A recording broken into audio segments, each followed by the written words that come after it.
હવે ફેસબુકમાંથી ઘણા ખરાના pay out છે ને ભાઈ ગાયબ થઈ ગયા છે. ઘણા ખરાની ડીએમ હતા, કમેન્ટ હતી કે ભાઈ મારે પે આઉટ મળતું નથી. તો પે આઉટ છે ને ભાઈ ગાયબ નથી થઈ ગયું, અલગ ઠેકાણે છે ને મૂકવામાં આવ્યું છે. અપડેટ આવ્યું ને એ પછી પેલા મોસરીમાં હતું, હવે એને રૂમમાં મૂકી દીધું છે. તો હાલો ફટાફટ દેખાડું કે તમને તમારું પે આઉટ ક્યાં મળશે.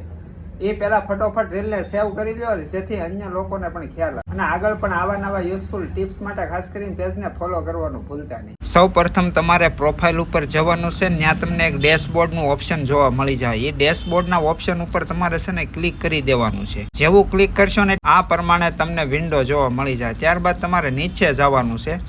તો અહીંયા તમને છે ને સેટિંગ, મેટા વેરિફિકેશન એવા બધા ઓપ્શન મળી જાય. એક નીચે અધર્સ ટૂલ્સ કરીને એક ઓપ્શન છે ને એમાં તમારે છે ને ક્લિક કરવાનું છે. એટલે ત્યાં તમને છે ને પે આઉટનું છે ને મળી જાય. આ જો 4મા નંબર ઉપર પે આઉટ છે, એ પે આઉટ તમને અહીંયા જોવા મળી જાય. અને આ જગ્યાએ તમને ન જોવા મળે તો તમે તમારી ફેસબુક છે એ અપડેટ કરી લેજો ને થોડું ચેક કરી લેજો. તો પે આઉટ છે ને અત્યારે અહીંયા આ લોકોએ મૂકી દીધેલું છે, તમને અહીંયા પે આઉટ જોવા મળી જાય. તો આ જગ્યાએ એક ફેરું ચેક કરી લેજો. અને આગળ પણ તમારે કયો વિડીયો જોવે ને જરા કમેન્ટ કરીને કહેજો. તો આ જગ્યા ઉપર તમને તમારું પે આઉટ મળી જાય. જો ન મળે તો એક ફેરું અપડેટ કરી લેજો, અપડેટ કરીને પછી જોઈ લેજો. તો આગળ પણ આવા નવા યુઝફુલ વિડીયો જોવા માટે ખાસ કરીને પેજને ફોલો કરી લેજો. ને આગળ તમારે કયો વિડીયો જોવે એ કમેન્ટ કરી દેજો.